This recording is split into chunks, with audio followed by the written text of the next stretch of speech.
Hey, Shanians here at Embrace Your Humanity World Headquarters. I wanted to talk to you for a minute about the difference between necessary pain on the spiritual path and unnecessary pain on the spiritual path. A lot of people seem to think that it is necessary to suffer for your spiritual growth. I call bullshit. It is not necessary to suffer for your spiritual growth. Life is joy. Life is joy. You don't see sad flowers, you don't see sad grass, you don't see sad animals. Life is joy. All of these things in nature are joyful. They are living to the best of their potential. They're doing what needs to be done to survive and to propagate their species and whatnot. As humans, we have a consciousness where we can choose to just survive, or we can choose to expand ourselves and become something more.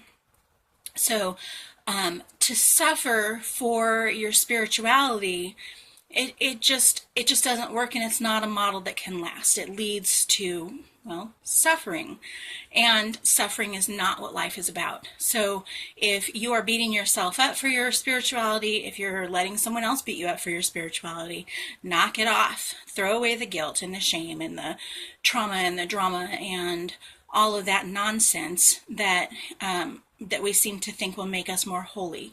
Our suffering is not holy. It is not sacred.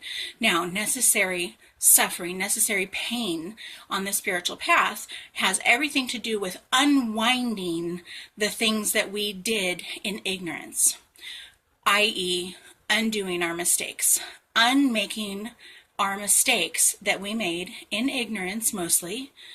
It can be extremely painful.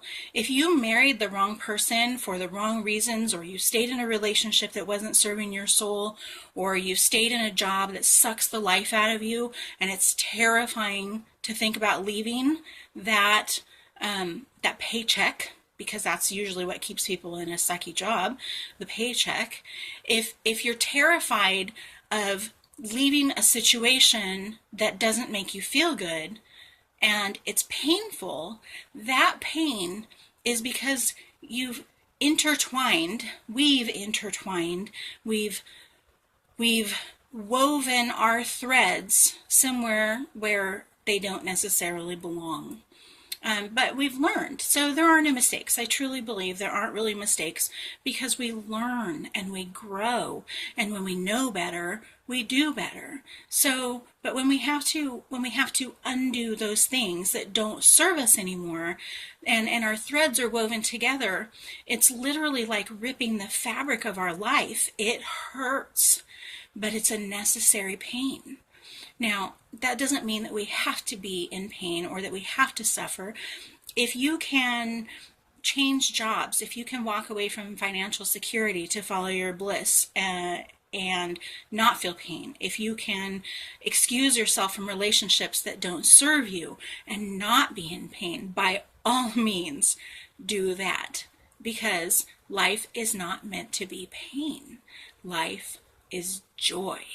So I hope that I have sufficiently explained the difference between unnecessary pain on the spiritual path and necessary pain on the spiritual path.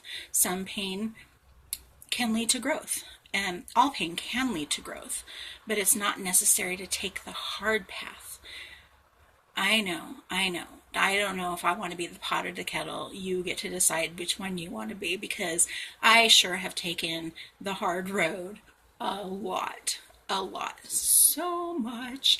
I'm stubborn, and apparently I have very much enjoyed learning things the hard way. But I'm trying to learn easier now, and in the past I needed to learn the hard way, because that's what got through.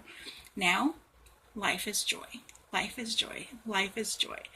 You have a wonderful, joyful day, and drop everything else.